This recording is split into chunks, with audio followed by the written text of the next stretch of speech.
مسلمان تاجروں کا ایک بحری قافلہ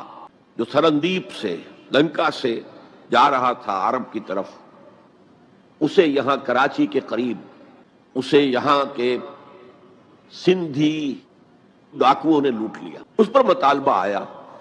اسلامی مسلمان حکومت کی طرف سے، وہ ملوکیت تھی، اب وہ اسلامی حکومت اس معنی میں نہیں رہی تھی جس معنی میں کہ خلافت راشدہ اسلامی حکومت تھی۔ یہ جو قیدی ہیں تمہارے پاس رہا کرو اور کمپنسیٹ کرو جو بھی نقصان یہاں ان مسلمان تاجروں کا ہوا ہے۔ جب اس کے جواب میں بالکل منفی رد عمل موصول ہوا تو پھر چڑھائی کا فیصلہ کیا گیا، گویا کہ یہ ایک سزا دینے کی ایک مہم تھی۔ بہرحال اس وقت جو اسلام یہاں آیا تھا اس کے کریکٹرز اس اسلام سے کچھ مختلف تھے جو بعد میں یہاں آیا۔ وہ اسلام جو محمد ابن قاسم کی سرکردگی میں سندھ میں آیا اور سندھ سے آگے بڑھ کر ملتان بلکہ موجودہ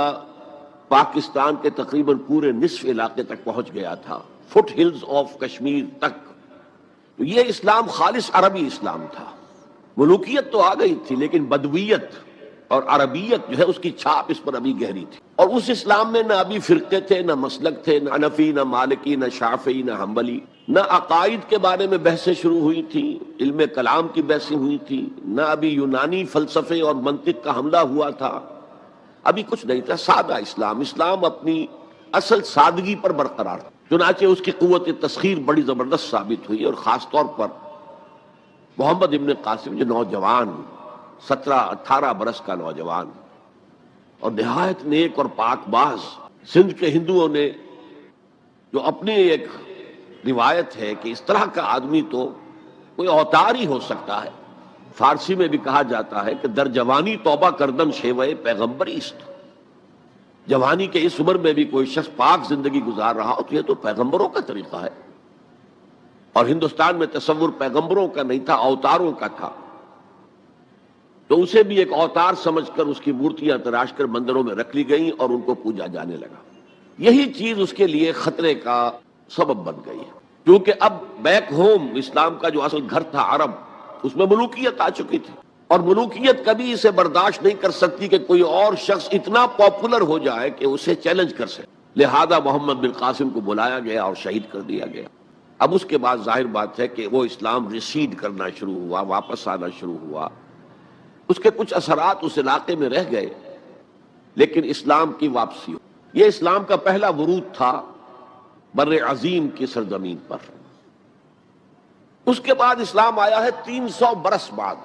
اور اب یہ آیا ہے شمال مغربی سرحدی صوبے میں جو دریں ہیں، کوہ سلیمان میں، کوہ ہندو کش اور کوہ سلیمان میں، درہ خیبر ہے، درہ ٹوچی ہے، درہ گومل ہے، درہ بولان ہے، یہاں سے اس اسلام کی خصوصیات کچھ اور تھی۔ ان 300 سالوں میں فقہی مسالک بھی پیدا ہو چکے تھے، حنفی، مالکی، شافعی، حنبلی، ان کے درمیان اختلافات بھی تھے، بحثیں بھی تھیں، مناظرے بھی تھے۔ دوسرے ایک خاص جو ہے تصوف کا فن جو ہے وہ بہت ترقی کر چکا تھا، اور اس میں اکثر و بیشتر وحدت الوجود کا تصور اس کی بنیاد میں موجود تھا۔ تیسری بات یہ نوٹ کیجئے کہ یہاں جو لوگ آئے وہ سب حنفی تھے، اور یہ ترک قبائل ہی تھے در حقیقت، اور ترکوں میں سے بھی غلام لوگ تھے، اسی لیے پہلا خاندان مسلمانوں کا یہاں خاندان غلاماں کہلاتا ہے۔ ترک غلام تھے یہ، جو اپنی ذاتی صلاحیت اور اپنی استعداد کے بنا پر ترقی کرتے کرتے بادشاہت کے مقام تک پہنچے۔ عالم اسلام میں اس وقت 2 عظیم جگہوں پر غلاموں کی حکومت تھی، اور اس سے اندازہ ہو سکتا ہے کہ اسلام میں غلاموں کا فیوچر کتنا روشن ہے۔ ممالک، مملوک، یہ مصر میں حکمران تھے، وہ بھی غلام تھے۔ خاندان غلامہ، قطب الدین ایبک، شمس الدین التتمش، یہ سب کون تھے؟ غلام تھے۔ بہرحال اب جو اسلام آیا اس میں قیادت کی ایک تسلیس پیدا ہو چکی تھی، توحیدی شان نہیں رہی تھی۔ خلافت راشدہ میں قیادت توحیدی تھی، خلیفہ وقت ہی حاکم بھی تھے، خلیفہ وقت ہی مجتہد بھی تھے، عالم بھی تھے، اور وہی سب سے بڑے اللہ والے بھی تھے۔ لیکن اس کے بعد جو اسلام میں قیادت جو ہے مسلمانوں کی 3 شاخوں میں بٹ گئی۔ سیاسی قیادت وہ تو قبائلی عصبیت کی بنیاد پر قائم ہو رہی ہے،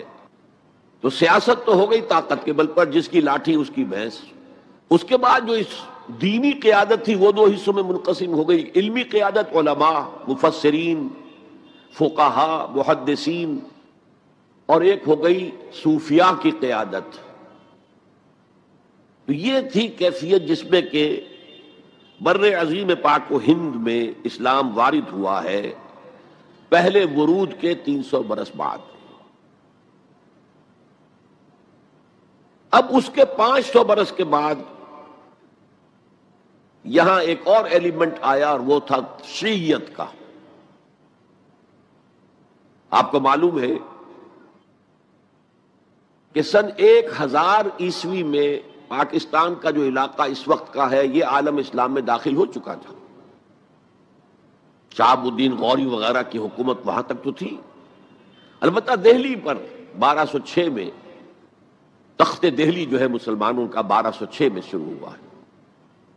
بہرحال اس کے بعد ہم کہہ سکتے ہیں کہ 300 برس بعد یہاں پر یہ شیعیت آئی ہے، داخل ہوئی ہے، ورنہ اس سے پہلے خالص سنی اسلام تھا اور خالص حنفی۔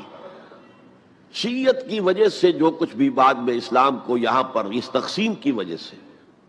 شیعہ سنی اختلافات کی وجہ سے جو بہت بڑے بڑے نقصانات اٹھانے پڑے،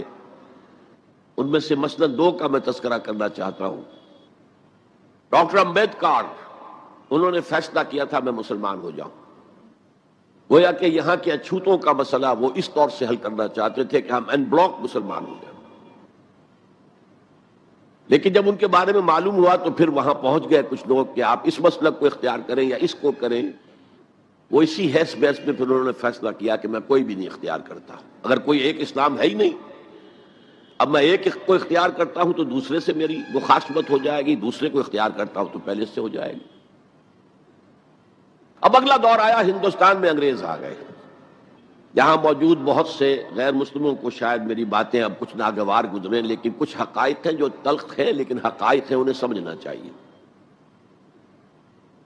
انگریزوں نے یہاں آ کر حکومت چھینی سی مسلمانوں سے، بیشتر، ویسے تو یہ کہ ہندو راجے مہاراجا بھی تھے، لیکن بیشتر علاقوں میں تو مسلمان حاکم تھے،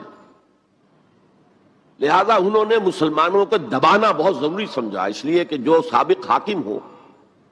ان میں ایسپیریشنز پیدا ہوتی رہتی ہیں کہ ہم تھے یہاں کے حاکم، کیوں نہ واپس حاصل کریں۔ بغاوت کے ان کے اندر جراثیم مسلسل پروان چڑھتے ہیں۔ مسلمانوں کو دبایا اور ہندوؤں کو اٹھایا، کیوں کہ ہندوؤں کے لیے معاملہ صرف چینج آف ماسٹرز کا تھا، کوئی بڑا حادثہ تو نہیں تھا۔ پہلے مسلمانوں کے غلام تھے، اب انگریزوں کے غلام ہو گئے، اور اس اعتبار سے انگریز نے بھی انہیں قریب کیا اور ہندوؤں نے بھی مغربی علوم اور مغربی سائنسز کو پڑھنے میں بڑی سبقت کی۔ بنگال میں انگریز آیا، اور بنگال میں آپ کو معلوم ہے اکثر و بیشتر جو سائنسدان پیدا ہوئے جن کی کہ لکھی ہوئی ٹیکسٹ بکس جو ہے بہت عرصے تک استعمال ہوتی نہیں ہندوستان میں، یہ کون تھے؟ چیٹرجی، بینرجی، سب کے سب بنگالی تھے۔ ایک اور بات یہ ہے کہ ہندو اپنے ماضی سے بہت دور آ چکے تھے، ان کا ماضی عظمت والا، آخر اشوک کا دور بہت عظمت کا، چندر گپت موریہ کا دور بہت عظمت کا، وکرمادیتیہ کا دور بہت عظمت کا تھا، لیکن وہ اب بہت پیچھے جا چکے تھے۔ تقریباً مسلمانوں کی آمد کی وجہ سے 1000 سال کا فصل واقع ہو چکا تھا، لہذا تہذیب و تمدن کے لیے بھی، جیسے کہ انہوں نے مسلمانوں کے زمانے میں فارسی پڑھی، فارسی پڑھتے تھے، کوڈ لینگویج فارسی ہے، جیسے کہ پھر بعد میں مسلمان اور ہندو اور سب نے انگریزی پڑھی۔ ملازمتیں ملیں گے تو انگریزی پڑھنے والوں کو ملیں گی، راستہ کیریئرز کا کھلے گا تو انگریزی پڑھنے والوں کا کھلے گا۔ اسی لیے کہاوت تھی ہندوستان میں، پڑھے فارسی اور بیچے تیل، دیکھو رے قسمت کے کھیل۔ اب فارسی پڑھ کے تو اسے کہیں حکومت کے اندر اہلکار ہونا چاہیے، اس کی حیثیت کچھ اور ہونی چاہیے، فارسی پڑھ کے اور تیل بیچنا۔ جبکہ مسلمانوں کا معاملہ یہ تھا کہ ان کی تو ابھی تہذیب اور تمدن، ان کی روایات ابھی تازہ تھی، لہذا جو غیر مسلم تھے یہاں کے، انہوں نے انگریزی علوم، انگریزی سائنس، انگریزی تہذیب، اس کو کھلے دل کے ساتھ خوش آمدید کہا، اور مسلمانوں میں ایک زبردست ڈویژن ہو گیا۔ بلکہ ابتدائی ری ایکشن تو بہت سخت تھا، یک طرفہ تھا، ہم نہ انگریزی پڑھیں گے، ہم نہ انگریزی علوم سیکھیں گے، نہ سائنس پڑھیں گے، ہم تو اپنے کونوں کھدروں میں اگرچہ جو سیلاب آ گیا ہے اس کو روکنے کی طاقت تو ہم میں نہیں ہے، لیکن ہم کونوں میں جا کر بیٹھ جائیں گے قال اللہ قال الرسول۔ اور انگریزی تہذیب سے اس قدر دوری کہ اگر کوئی میز کرسی پر بیٹھ کر کھانا کھا لے تو کرسٹان ہو گیا۔ یہ تو کسی نے چمچہ استعمال کر لیا کھانے میں، کانٹا تو بہت دور کی بات ہے، چمچہ بھی استعمال کر لیا تو کرسٹان ہو گیا۔ تو اس درجے ریئیکشن تھا علماء کے زیر اثر حلقوں میں، گویا کہ وہ جو گاندھی جی کا فلسفہ تھا نان کوآپریشن، تو مسلمانوں نے انگریزوں کے ساتھ شدید قسم کا naan cooperation from the very beginning شروع کیا۔ اس پر سر سید احمد خان نے ان دونوں چیزوں کی مخالفت کی۔ ایک تو انہوں نے انگریزوں کو بتایا کہ دیکھو یہ جو آزادی کی جنگ تھی یہ صرف مسلمانوں کی نہیں تھی، 1857 کی، یہ تو مشترک تھی۔ تو اس کے اندر کیا سبب ہوا ہے، اس کی وجہ سے آپ مسلمانوں سے بعد محسوس نہ کریں۔ اور مسلمانوں سے بھی کہا بھائی انگریزی پڑھو، انگریزی علوم حاصل کرو، سائنس پڑھو، سائنٹیفک نالج حاصل کرو، ورنہ تمہاری حیثیت ہندوستان میں کیا رہ جائے گی؟ پلے دار رہ جاؤ گے یا گوشت فروش رہ جاؤ گے، اللہ اللہ خیر صلی اللہ، اور تمہاری کوئی حیثیت نہیں رہے گی۔ تو اس اعتبار سے سر سید احمد خان ایک اہم لینڈ مارک ہے۔ اس کے علاوہ انگریزی دور کا ایک اور جو پہلو بہت اہم ہے، انگریزوں نے ڈیوائیڈ اینڈ رول پالیسی کے تحت مسلمانوں اور ہندوؤں کے درمیان مرافرت کو ہوا دی۔ یہ ان کی پالیسی رہی مستقل، یہ ایک قوم کی حیثیت سے سامنے نہ آ جائیں، پھر ظاہر بات ہے کہ ہمارے پاؤں تو اکھڑ جائیں گے یہاں سے۔ تو یہ جو ہمارے ہاں شروع ہوا ہے، کچھ اور فیکٹر بھی تھے۔ ہندوؤں میں ایک انتقامی جذبہ بھی تھا کہ مسلمانوں نے ہم پر حکومت کی ہے 800 برس، 1000 برس، اور ظاہر بات ہے سارے حاکم اچھے تو نہیں تھے، کوئی اچھا بھی تھا تو اکثر و بیشتر تو عیاش قسم کے لوگ تھے۔ ہم نے محل بنائے، تاج محل بنائے، ہم نے کوئی کام اور تو کیا نہیں۔ دین کی تبلیغ تو اولیاء اللہ نے کیا، صوفیاء نے کی، کبھی بھی سرکاری سطح پر، حکومت کی سطح پر یہاں تبلیغ اسلام کا اہتمام نہیں ہوا۔ ایک دو ایکسیپشنز ہیں، ایک راجہ گجرات کاٹھیا واڑ کے علاقے کا جس نے کہ تبلیغ کا اہتمام کیا، ایک راجہ کشمیر کا تھا جس نے تبلیغ کا اہتمام کیا، باقی حکمرانوں نے کوئی کوشش نہیں کی۔ آزادی سے قبل متصلاً جو کیفیت پیدا ہو گئی تھی، اس کا ایک اہم فیکٹر یہ تھا کہ مسلمانوں میں ہندوؤں کا ایک خوف پیدا ہو گیا، کیونکہ جو نظام اب بن چکا تھا وہ تو یہ تھا کہ ووٹ کی بنیاد پر فیصلے ہوں گے، ون مین ون ووٹ۔ اس کے اعتبار سے مسلمان اقلیت میں اور غیر مسلم ہندو یہاں اکثریت میں۔ تو گویا کہ ہمیشہ کے لیے اگر ایک ملک کی حیثیت سے یہ ملک جو ہے تقسیم آزادی حاصل کرتا ہے تو مسلمان غلام ہو جائیں گے، ان کی تہذیب بھی ختم کر دی جائے گی۔ شدھی کی تحریک شروع ہو چکی تھی، ان کا مذہب بھی تبدیل کرنے کی کوشش کی جائے گی۔ میوات کے علاقے میں بڑی زبردست تحریک اٹھائی گئی تھی شدھی کی، جس کا توڑ کرنے کے لیے مولانا محمد الیاس رحمۃ اللہ علیہ سامنے آئے اور تبلیغی جماعت کا انہوں نے سلسلہ شروع کیا۔ یہ اصل میں میوات کے اندر جو شدھی کی تحریک تھی اس کا جواب تھا، اس سے حفاظت مسلمانوں کی۔ تو اندیشہ یہ تھا کہ ہندو ایکسپلائٹ کرے گا،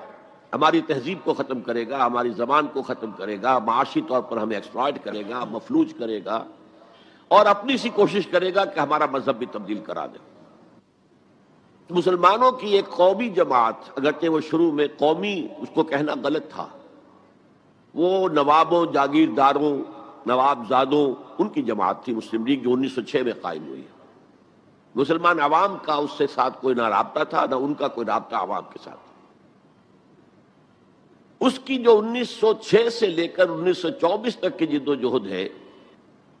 وہ ساری دفاعی جد و جہد تھی۔ ہمارے یہ حقوق ہونے چاہیے، ہمیں اس کی ایشورنس دی جانی چاہیے، ہمیں سیپریٹ الیکٹوریٹ دیا جائے، اور یہ کہ اس سے بھی آگے بڑھ کر ہمیں مرکز میں کچھ زیادہ حیثیت دی جائے تاکہ ہماری بھی کوئی حیثیت ہو، کوئی توازن پیدا ہو سکے۔ بس اسی پر ساری گفت و شنید تھی۔ اور اس کے ضمن میں محمد علی جناح جو ہیں وہ تو پروفٹ آف لو قرار دیے گئے تھے، اتحاد کا پیغام بر۔ وہ 1906 میں تھے انڈیا میں موجود، مسلم لیگ میں شامل نہیں ہوئے تھے، کانگریس کے رکن تھے۔ اس کے بعد 1913 میں جا کر مسلم لیگ میں شامل ہوئے ہیں مولانا محمد علی جوہر کے کہنے پر، پھر بھی کانگریس کے رکن بھی رہے، مسلم لیگ کے رکن بھی رہے، اور انہوں نے حتی امکان کوشش کی کہ کوئی فارمولہ ایسا بن جائے جس پہ کہ اتحاد ہو جائے اور ضمانت مل جائے کہ مسلمانوں کے ساتھ کوئی اس قسم کا سلوک نہیں کیا جائے گا کہ وہ بالکل یوں سمجھیے کہ ایک نیچے لگ کر رہ جائیں اور ان کی کوئی حیثیت نہ رہے۔ لیکن وہ ناکام ہوئے، شدت کے ساتھ ناکام ہوئے، اور پھر اس درجے مایوس ہوئے کہ ہندوستان چھوڑ کر جا کر انگلستان میں بس گئے، اور وہاں انہوں نے اپنی لیگل پریکٹس شروع کر دی۔ ایس ایم اکرام صاحب جو ایک بڑے مصنف ہیں، آب کوثر، موج کوثر، رود کوثر کے جو مصنف ہیں، وہ اہم ترین کتابیں ہیں تین مسلم انڈیا کی، political as well as cultural history, ثقافتی جو معاملہ ہے وہ بھی ساتھ ساتھ ہر دور میں کیا اس کا رنگ رہا ہے، تو اس کو بہت ہی سمجھیے ایک بڑے ماہرانہ انداز میں انہوں نے بہت عمدگی کے ساتھ مرتب کیا ہے۔ وہ اس وقت آکسفورڈ میں پڑھ رہے تھے، طالب علم تھے، نوجوان، وہ ملے محمد علی جناح سے۔ اس وقت تک ابھی وہ قائد اعظم کا تو خطاب انہیں نہیں ملا تھا، محمد علی جناح، اور ان سے کہا آپ ہندوستان چھوڑ کے کیوں آ گئے، ہندوستان کے مسلمانوں کو تو آپ کی ضرورت ہے۔ تو انہوں نے سخت الفاظ کہے تھے کہ ہندو ناقابل اصلاح ہے۔ یہ اس وقت کی ہندو قیادت پر ان کا تبصرہ تھا، اور مسلمانوں کا حال یہ ہے کہ ان کا کوئی لیڈر مجھ سے صبح جو بات کرتا ہے شام تک ڈپٹی کمشنر یا گورنر تک پہنچا دیتا ہے، تو ایسی قوم کی قیادت میں کیسے کروں؟ لیکن اصل میں ایک ٹرننگ فیکٹر آیا ہے، turning point in the history of Muslim league movement, and that was 1930۔ اس میں جو الہ آباد میں مسلم لیگ کا سیشن ہوا تھا، اس میں خطبہ صدارت دیا تھا علامہ اقبال نے۔ علامہ اقبال اس سے پہلے ہندوستان میں ایک سور پھونک چکے تھے کہ اب اسلام کی نشأت ثانیہ کا دور آنے والا ہے، اسلام جو ہے دوبارہ دنیا کے اندر برسر عروج آئے گا۔ ایک امید افزا صورتحال علامہ اقبال نے اپنی ملی شاعری سے پیدا کر دی تھی۔ کتاب ملت بیضا کی پھر شیرازہ بندی ہے، یہ شاخ ہاشمی کرنے کو ہے پھر برگ و بر پیدا، سبق پھر پڑھ صداقت کا، شجاعت کا، عدالت کا، لیا جائے گا تجھ سے کام دنیا کی امامت کا۔ نوا پیرا ہو اے بلبل کے ہو تیرے ترنم سے، کبوتر کے تنے نازک میں شاہی کا جگر پیدا۔ اور ویسٹرن سویلائزیشن کو انہوں نے چیلنج کیا تھا، دیار مغرب کے رہنے والوں، خدا کی بستی دکان نہیں ہے، کھرا جسے تم سمجھ رہے ہو وہ اب ذرے کم عیار ہوگا، تمہاری تہذیب اپنے خنجر سے آپ ہی خودکشی کرے گی، جو شاخ نازک پہ آشیانہ بنے گا ناپائیدار ہوگا۔ کہ یہاں فرسٹ ورلڈ وار کے بعد جو عالم اسلام کی کیفیت ہوئی تھی، اس پر کس قدر یاس انگیز، نا امیدی سے بھرا ہوا مرثیہ مولانا حالی نے لکھا تھا۔ قوم کی زبان اس وقت وہ تھے، قومی شاعر۔ قومی شاعر جو ہے قوم کی زبان ہوتا ہے۔ پستی کا کوئی حد سے گزر نہ دیکھے، اسلام کا گر کر نہ ابھر نہ دیکھے، مانے نہ کبھی مد ہے ہر جزر کے بعد، دریا کا ہمارے جو اتر نہ دیکھے۔ اور آخر میں جو مناجات بحضور سرور کونین صلی اللہ علیہ وسلم، اے خاصہ خاصان رسول وقت دعا ہے، امت پہ تیری آ کے عجب وقت پڑا ہے، وہ دین جو بڑی شان سے نکلا تھا وطن سے پردیس میں، وہ آج غریب الغربا ہے۔ اسی قسم کے مرثیے علامہ شبلی نے کہے، مولانا حمید الدین فراہی نے کہے، لیکن اقبال پہلا شاعر ہے جس نے کچھ مرثیے بھی کہے ہیں۔ جب انگلینڈ جاتے ہوئے وہ گزر رہے تھے سسلی، جزیرہ سسلی کے پاس سے جہاز گزر رہا تھا، تو دل میں ہوک اٹھی ہے، کبھی یہ مسلمان جہاز رانوں کا مرکز ہوتا تھا، بیس ہوتا تھا، رولے اب دل کھول کر اے دیدہ خونابہ بار، وہ نظر آتا ہے تہذیب حجازی کا مزار، تھا یہاں ہنگامہ ان سیرا نشینوں کا کبھی، بحر بازی گاہ تھا جن کے سفینوں کا کبھی۔ کہا ہے، مرثیہ بھی کہا، اقبال کے ہاں مرثیہ ہے، لیکن ساتھ ہی ایک امید افزا پیغام کہ اب دوبارہ نکل کے صحرا سے جس نے روما کی سلطنت کو الٹ دیا تھا، سنا ہے یہ قدسیوں سے میں نے، وہ شیر پھر ہوشیار ہوگا۔ یہ جو عوامی ایک فضا ان کی شاعری سے پیدا ہو چکی تھی، ملی شاعری سے، انہوں نے 1930 میں آ کر مسلم لیگ کی موومنٹ میں اس کا انجیکشن لگا دیا۔ اسی طرح چلتی ہوئی ایک تحریک تھی، 1906 سے آئی تھی، 24 برس ہو چکے تھے 1930 تک، اب اس میں ایک انجیکشن لگا دیا گیا، احیاء اسلام۔ اس خطبے میں علامہ نے ایک طرف مسلم قومیت کو بہت مستحکم کیا دلائل کے ساتھ، عمرانی دلائل، پولیٹیکل سائنس کے جو مستحکم اصول ہیں ان کی بنیاد پر کہ مسلمان ایک علیحدہ قوم ہے۔ اور نمبر دو، انہوں نے کہا، اور یہ ایک پروفیسی تھی، ایک طرح کی مستقبل کے بارے میں ایک پیشن گوئی تھی، تجویز نہیں تھی۔ پارٹیشن آف انڈیا کی تجویز تو بہت بعد میں آئی ہے، 1940 میں، یہ 1930 کی بات میں کر رہا ہوں۔ انہوں نے کہا تھا مجھے یقین ہے کہ یہ ڈیسٹنی ہے، تقدیر مبرم ہے کہ ہندوستان کے شمال مغرب میں، شمال مشرق کا انہیں اس وقت احساس نہیں ہوا تھا،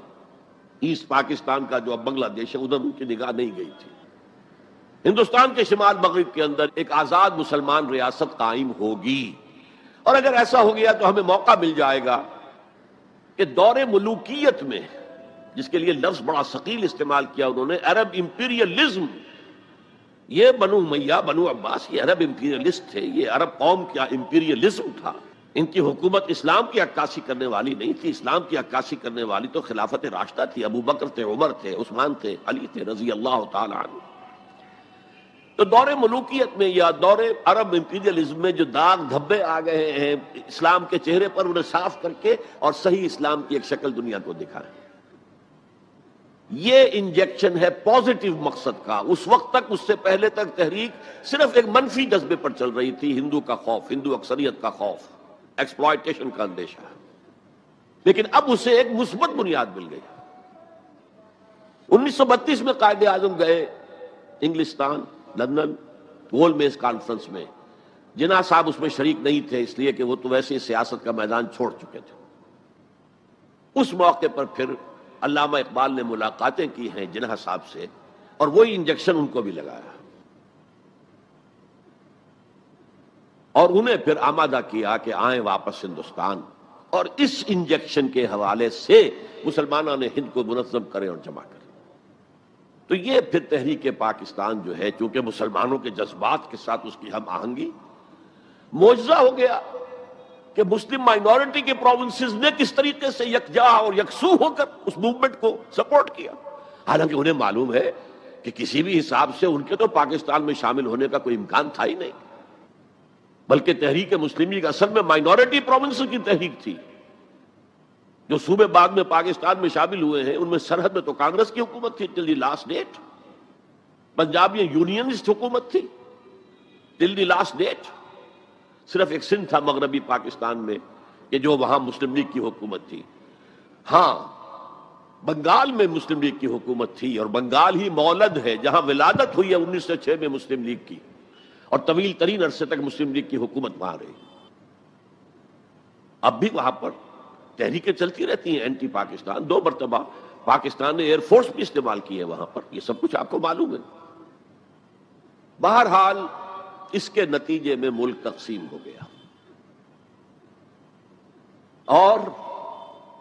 2 قوموں کے درمیان جو نفرت اس دوران میں پیدا ہو گئی تھی وہ ایک آتش فشاں کی طرح پھٹ پڑی۔ جو کچھ ہوا ہے پارٹیشن کے وقت، میں نے آپ کو بتایا تھا انگریزوں سے آزادی ہم نے حاصل کی، لیکن ہم نے نہ ایک انگریز کو مارا نہ کسی انگریز نے ہم میں سے کسی کو مارا، لیکن جو آپس کی خوریزی ہوئی ہے، تاریخ انسانی کی عظیم ترین ٹرانسفر آف پاپولیشن، کروڑوں انسان ادھر سے ادھر، ادھر سے ادھر ہو گئے، اور پھر عظیم خوریزی، بربریت، وحشت، معلوم ہوتا کہ نفرت کی کوئی آگ اندر جل رہی تھی، بس اسے موقع چاہیے تھا کہ وہ ابھر آئے۔ وہ میں کچھ نہ کچھ تجزیہ کر چکا ہوں کہ یہ نفرت جو ہے کچھ انڈیجینس بھی تھی، کچھ تھی ان کے اندر ایک جذبہ انتقام تھا کہ ان مسلموں نے ہم پر حکومت کی اتنے عرصے، لیکن اس میں بڑا حصہ جو ہے وہ انگریز کی ڈیوائیڈ اینڈ رول پالیسی کا تھا، اور وہ جاتے جاتے ایک بون آف کنٹینشن بھی ڈال گیا کہ یہ دونوں اس پر لڑتے رہے تاکہ ہمارے خلاف کوئی جذبہ نفرت ان کے اندر نہ ابھرے۔ تو یہ انگریز کی پالیسی تو یقیناً بہت کامیاب تھی، لیکن وہ نفرت کا جو عالم اس وقت تھا اس کو آپ اس وقت امیجن نہیں کر سکتے۔ وہ نوجوان جو پیدا ہی ہوئے بعد میں پارٹیشن کے بھی 20 25 30 سال بعد پیدا ہوئے، انہیں کیا اندازہ ہو سکتا ہے؟ قطعاً اندازہ نہیں ہو سکتا۔ کبھی کبھی ربط ہو جاتا ہے معاملہ، جیسے کہ کبھی کسی جگہ ہو گیا، کبھی کسی جگہ ہو گیا، ابھی حال ہی میں جو کچھ گجرات میں ہو گیا تھا وہ ہو جاتا ہے، لیکن